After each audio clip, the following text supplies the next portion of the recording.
Most owners wonder, quietly, whether their dog actually loves them or whether what looks like love is just habit, routine. The animal version of familiarity. She is friendly with everyone. She would probably follow anyone who fed her. And maybe what feels like devotion is just a well conditioned dog doing what dogs do. That doubt is more common than most owners admit. And it is worth taking seriously, not dismissing, not reassuring away, because the answer is not simply, of course, she loves you. The answer is more specific than that and more verifiable. There are things your dog does that are not generalized dog behavior. They are not things she does for everyone. They are things she does specifically, consistently, only for you. And once you know what to look for, you will not be able to unsee them. You know the moments, but maybe not their names. The way she checks your face before she decides how to feel about something unfamiliar. The way she positions her body in a room full of people. The specific quality of her stillness when she is near you versus near anyone else. You have felt the difference. You just haven't had the language for it yet. By the end of this, you will. And the doubt, the quiet, honest, but does she really, will have an answer that isn't sentimental. It will be behavioral, observable, true. Love in a dog is not a feeling, she reports. It is a pattern she performs, not consciously, not for your benefit, but involuntarily, through the specific ways her nervous system has organized itself around one particular person. The signs are not grand. They are not dramatic. They are small, repeated, easy to miss if you are not looking for them. And they are almost impossible to fake, because they are not things your dog chooses to produce. They are things her body does because of what you have become to her. What makes these signs distinct from general affection? Why they indicate something specific, rather than just a friendly, well-socialized dog that begins with how a dog's attachment actually forms, and it is more deliberate than most owners know. Dogs do not attach equally to everyone they live with. They form a primary attachment, a single person around whom their social and emotional world is most organized. And that attachment is not assigned by default to whoever feeds them or walks them most. It is earned, over time, through a specific kind of interaction. Attunement, the back and forth of being read and responded to. The experience, repeated enough times, of reaching towards someone and having them reach back. Your dog chose you, not randomly, not by default, not because you were the nearest available human. She assessed the people in her world. She tracked who responded to her most consistently, who read her most accurately, who felt safest to be fully herself around, and she organized her world around that person. If that person is you, her body will show it in ways that have nothing to do with tail wags and jumping. The signs are quieter than that, and they run deeper. The first sign is where her eyes go when something uncertain enters the room. Watch your dog the next time something new happens. A sound she hasn't heard before, a person she hasn't met, a situation that hasn't resolved yet. Before she decides how to feel about it, before her body commits to a response, her eyes will move. They will find a face. And if you are in the room, that face will be yours. What behaviorists call social referencing is the behavior of checking a trusted attachment figure's expression to understand what an ambiguous situation means. Human infants do it. And dogs, specifically in domestic settings, specifically with their primary person, do it with a consistency and accuracy that researchers have documented across multiple contexts. She is not looking at you because she wants something. She is looking at you because you are her emotional compass. Your face tells her whether the unfamiliar thing is safe or not, whether the new person is trustworthy or not, whether the loud sound means something or nothing. She has outsourced part of her threat assessment to you. That is not a small thing. That is what you do with someone you trust completely. The second sign is subtler, and most owners never catch it.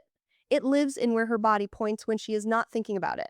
In a room full of people, a gathering, a family event, an ordinary evening with more than the usual number of humans, watch where your dog orients her body when she is resting. Not who she approaches, not who she performs for.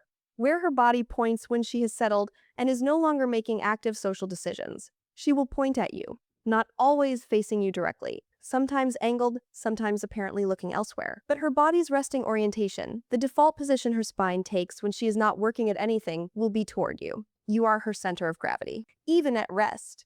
Even in a room full of people she likes, her body knows where you are and organizes itself in your direction. This is the piece most owners miss entirely. The third sign is the one that happens when you are sad, sick, or simply having a hard day, and you have said nothing about it to anyone. She knows. She comes. She does not perform comfort in the bright, energetic way she performs greeting. She comes quietly, settles close, and stays. Not soliciting attention, not asking for anything, just present. Specifically, deliberately, unmistakably present. in the particular way she reserves for moments when you need it, and she has decided to provide it. Behavioral observation of dogs in home settings has documented that dogs respond to owner distress with increased proximity seeking and affiliative contact, and that this response is significantly stronger toward the primary attachment figure than toward other household members. She does not do this for everyone equally. She does it most for you, because you are the one her nervous system monitors most closely, and when that monitoring detects something wrong, she comes. Most owners think the signs of a dog's love are about what the dog does when she is happy. The greetings, the play, the affectionate contact. Love as the performance of positive feeling. Flip that. The deepest signs are not about happiness. They are about orientation, about who her nervous system has chosen as its anchor, who her eyes find in uncertainty, who her body points toward at rest, who she comes to in the quiet, uncomfortably honest moments when nothing is performed and everything is real. A dog who does those things is not a dog who has been conditioned to like you. She is a dog who has built her understanding of the world around your specific presence in it. She is a dog for whom you are not one person among many. You are the variable everything else is measured against.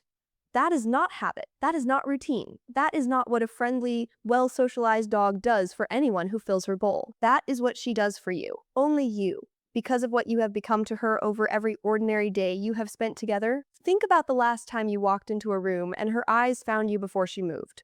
The last time something unfamiliar happened and her face turned toward yours before her body decided what to do. The last time you were quietly not okay, and she came and settled next to you without being called, without any signal you were aware of giving, and simply stayed. You probably did not register those moments as declarations. They were too quiet for that, too woven into the ordinary texture of the day. But she was declaring something in each of them, consistently, in the only language she has, the language of where her body goes when it is not thinking, and who her eyes find when the world gets uncertain. She does not wonder whether you are her person. She has already decided. She decided it across hundreds of small moments you probably do not remember, and she has been living inside that decision every day since. The doubt you carry, the quiet "but does she really" is yours. It was never hers. She has known the answer for a long time. She has been showing you, in every small and unperformed way she knows, since the beginning. You are her whole world. Not because you are the only human she has access to, because you are the one she chose. And she keeps choosing you. Every day, in every small direction, her body turns without thinking. What small moment made you feel, for the first time, that your dog had chosen you specifically? Tell me in the comments. If this is the kind of watching you want to keep doing, subscribing means you won't miss what's next.